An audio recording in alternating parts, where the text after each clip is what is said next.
Ooh, if we had Aaron Rodgers the whole game, we would have won no problem. Ooh. Hey, you guys do realize that we lost two of our quarterbacks, our running back, our leading receiver, our left guard, and we aren't complaining. We still beat you guys fair and square. But Aaron Rodgers is way better than all of them. It's Aaron Rodgers. Well, maybe if you didn't rely on one player to win, you guys would have a much better team overall, and you guys would actually get further in the playoffs. But with Aaron Rodgers. Woo! Game recap time. Starting off, first quarter. The Packers got 3 and out. They still have Aaron Rodgers at this point, by the way. And they get 3 and out. Our defense looks good. We have a very good game plan, it looks like. We get a few first downs on our drive, and we punt. The next drive, we kill A-Rod. First down, and Rodgers is hurt. We put the hit out on him. Just kidding. We're not the Saints, all right? That was a clean hit. I want to tell you, I almost want to do a poll. If I can figure out, I'll do a poll somewhere.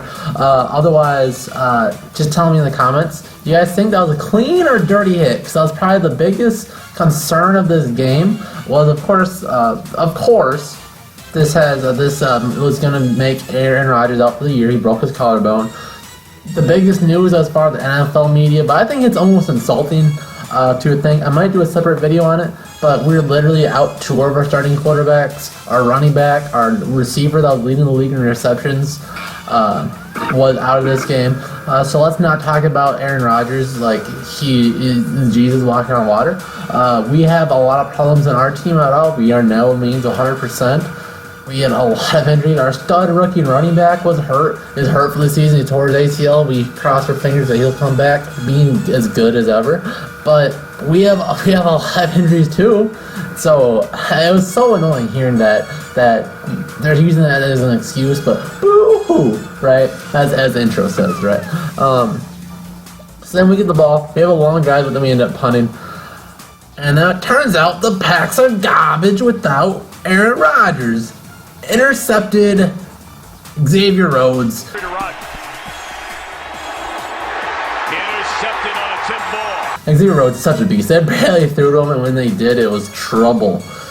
And then the next play, when we get the ball, a screen to Jerick McKinnon, touchdown Jet. We get the lead 7-0. First downs, 3 of them have come on Packer penalty. Beautifully designed screen, and McKinnon to the end zone. A 3 and out for the Pack after a sack by Harrison Smith, who had a huge game. But then Jerick McKinnon fumbled. Water, a lot of missed games by those positions. A fumble. They get a nice drive. Clay Matthews picked it up, a nice return, and they eventually throw a touchdown to Devontae Adams. 3rd down. Huntley to throw it, and this will be a touchdown. Don't worry. I think that's our only score of the game. Now we get the ball back with a big, long drive. They overturned the first catch. I believe this one was to Kyle Rudolph. They had 2 challenges in the game. They got this one reversed, I believe, I'm thinking of it. This one was to Rudolph. I thought he had it secured between his legs, 2 or 3, 4 feet in bounds, but it's whatever. Thielen had a nice catch, and Kyle Rudolph made up for it with a nice corner out catch. Into a great play. Make it one way, McKinnon the other way, lost it to... And then touchdown, Jerick McKinnon again. He dove into the end zone for a rushing touchdown. McKinnon will get into the end. Made up for the fumble. Jerick McKinnon slowly pulling away from Latavius Murray for number 1 running spot without Dalvin Cook. On another 3 and out from the Packers after he gets sacked by Harrison Smith and Keenum. So another 3rd down try for Huntley, and he is hit from behind. Looks great, kind of. So far, big first down by Adam Thielen, but right after I said he looked great, we had a tipped pass intercepted. It was already on the ground, thus it stands. Clock cranked back up, dangerous pass, and it's intercepted. It was a slant route, tipped by the linebacker that Keenum just didn't see, and straight into the arms of the corner. Not entirely on Keenum because it's a tip ball. You should have seen the linebacker, but 9 times out of 10 that falls down incomplete. So it wasn't the worst interception, first interception of the year. It was bound to come, and it happened about as good of a place as it possibly could. So now on their Packers drive, Waynes is up a nice long throw to Jordan Nelson like he does about every week. Offense is rolling, then we get... Okay, so that drive, I believe they get a field goal out of it. I forgot I didn't put that in my notes. Then this is right before the halftime. We have the ball, 2-minute drill. Offense is rolling. But then we get bent over by the refs. I don't know if McCarthy's slipping on his credit card or something. But my goodness. There were just... Every other thing was happening. I believe, I don't know, I think this was later on, or it might be, I think it was in this drive. I believe we get a holding play or something. Then we get the screen to Jerick McKinnon, and Laquan Treadwell hammers a guy. Another guy that had a really good game this week.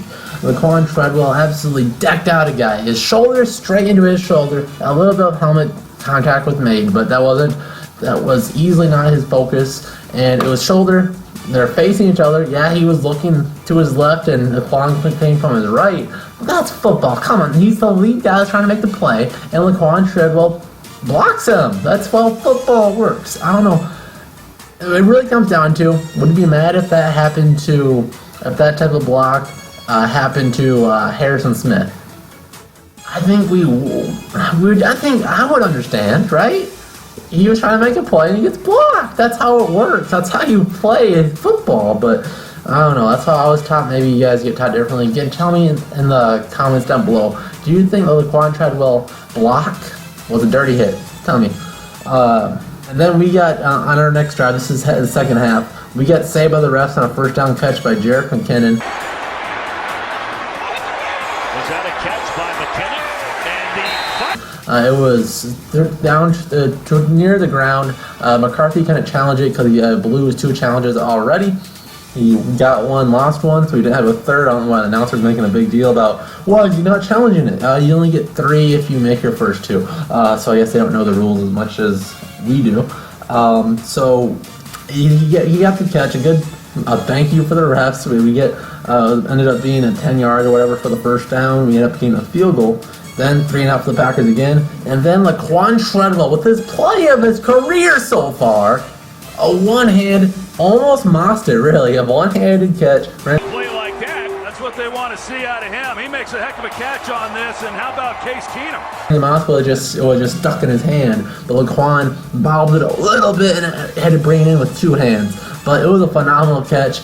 I think the hit and the penalty really fired him up. So that might have been the best thing that could have happened to Laquan, because he ended up being our number 2 receiver of the day, right behind Adam Thielen, and he really looked good. He's a great blocker, and he finally comes in and catches a few passes, looking good. I like Michael Floyd, but I think we need to give Laquan Treadwell as many reps as possible, because we need this kid to be really good for a long time, and that would be a great success for us. We end up having a nice long drive, and we kick a field goal, and then interception by Harrison Smith.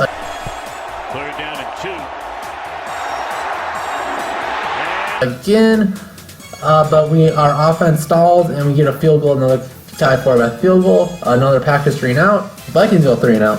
I think we kind of took the foot off the gas there offensively. Our play selection became kind of vanilla, and we were just kind of running the ball a lot. And then we pass on 3rd down and being complete, stop the clock for him. I thought we should maybe pass on 1st down a little bit, but we'll see. The Vikings 3 and out Packers pick up the 4th down, but then they try again and they can't sack Daddy Everson Griffin with another sack. He's got a sack in every single game this year, and he's been looking great.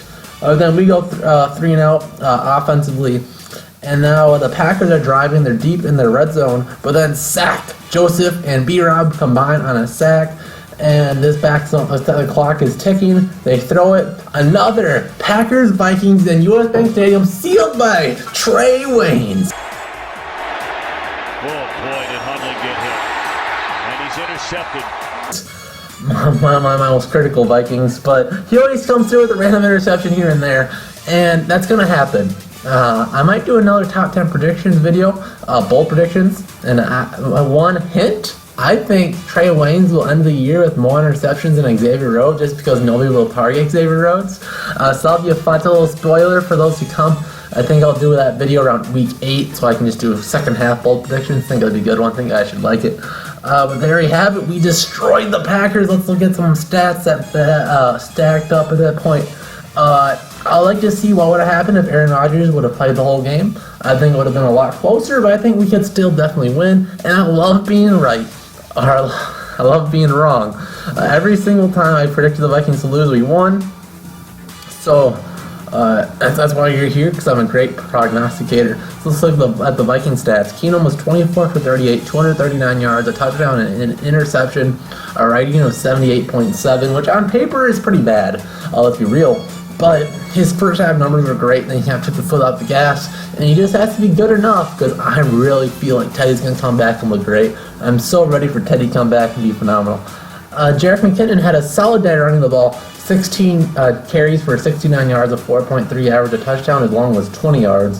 Latavius Murray on paper struggled, but I thought he had some good runs in this game, and he had a few times where the offensive line just absolutely got beat, and he got swallowed up for a 3 or 4 yard loss, which are going to make his numbers look a lot worse. But he had 15 attempts for 28 yards, a 1.9 average, his long was 10. Receiving, Adam Thielen, of course, by the way, he's a beast. If we didn't have Stephon Diggs, we'd be loving Adam Thielen a little bit more than we are already. 9 receptions for 97 yards, a target all day. His long was 23. Laquan Treadwell, number 2 in receiving yards. 3 receptions for 51 yards. Welcome to the club, Laquan. Kyle Rudolph had 5 for 47. Jerick had 5 for 30. And chip in 1 for 9 for Latavius Murray and 1 for 5 for Michael Floyd. And that's our receiving stat sheet. Defensively, Everson Griffin led the way with 11 tackles. Next closest was Trey Waynes with 6.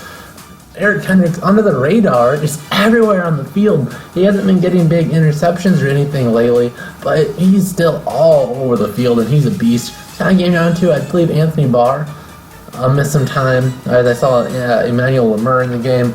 I know, according to my NFL app, they popped up. We got a notification that Anthony Barr was going through a concussion protocol.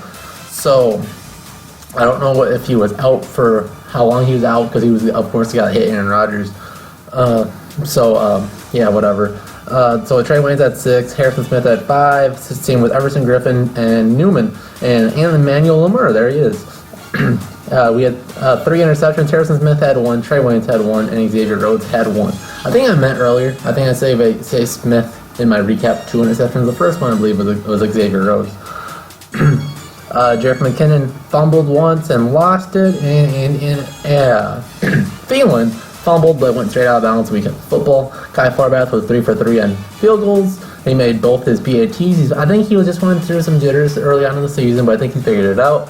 Ryan Quigley had a really good day punting. His average was only 38.8, but he had all 3 of his 4 was inside the 20, and will take as long as 54. Stacy Coley was activated. He was returning kicks and didn't look very good, but as compared to Jerick McKinnon, you can't really get much worse. I had 1 attempt for 19 yards. I really just want to see this kid go. Can we just get rid of Jarius Wright, please? If you can just trade him for a 6th or 7th round pick, that'd be great. Let Stacy Coley be active every game day, or Rodney Adams. Take your pick, whatever one you want to have activated on game day, go for it. And Jerick McKinnon had 100 punt return for -5 yards. Great. Yeah, I'm not throwing any shade to him. At the Bears, they play like the Bears. The Packers. Hundley, their backup quarterback, 18 for 33 for 157 yards, and I'll say 80 of those yards are garbage yards. We weren't doing much at all in that last drive. 1 touchdown and 3 interceptions. Welcome to the pros. I don't want to get this very political, but if I was a Packers, I'd want to go for Kaepernick, give him 2 or 3 weeks to get the offense down and see what he can do. At the very least, he could do more bootlegs and stuff to just get away from pressure. That's just me. We shut down the running game. Their number 1 rusher was Jones, 13 carries for 41 yards, a 3.1 average. Montgomery, 10 for 28, a 2.8 average, as long as only 7. That guy tore us up in the pass. Jordy Nelson, another guy tore us up in the pass. 6 receptions for 60 yards. Devontae Adams, 5 for 54, and Cobb, 3 for 28. We shut down their offense. And I know they had a backup quarterback, but those 3 guys are all really talented Pro Bowl caliber receivers, and we shut them down. So shut up. If you're that good a receiver, look at Randy Moss. You're going to put up numbers regardless who your quarterback is. Martinez led them with tackles with 11. He had a big day. And then fumbles, Matthews Oh yeah, Matthews did fumble. I believe it was Treadwell popped it out of his hands. Hundley fumbled. Crosby was 1 for 1 with his field goal. He made his extra point. And yeah, there we have it. So we went through all the stats. We went through the recap. A great game overall. If you're a Packers fan, I feel sorry. Tell me why you think the hit was dirty. If it was, I don't want you to say, oh, look at that ear, it was obviously dirty. If it's in slow motion, it's going to look a lot worse than it really is. But I might do a video in a few days going over that more in depth. But there we have it. The Vikings beat the Packers, and it's a good day. We can live happy. So anyways, we'll see you guys in the next JOZ Vikings video. Stay tuned for more videos.